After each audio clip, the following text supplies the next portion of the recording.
या मुआला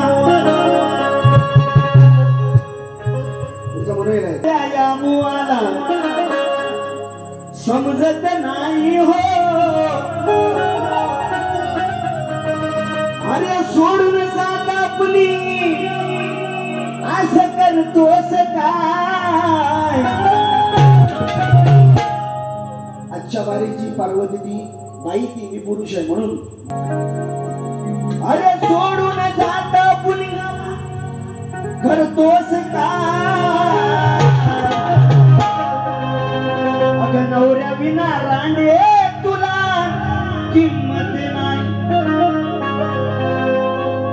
असतोस काय विषयचा धंदा केलेला आहे. माझा विषय आहे मी सोडून दिली होती ती म्हणायची म्हणून बुवा म्हणाले मी सुद्धा सोडलं होतं बुवा. नवऱ्या विना रांडे तुला किंमत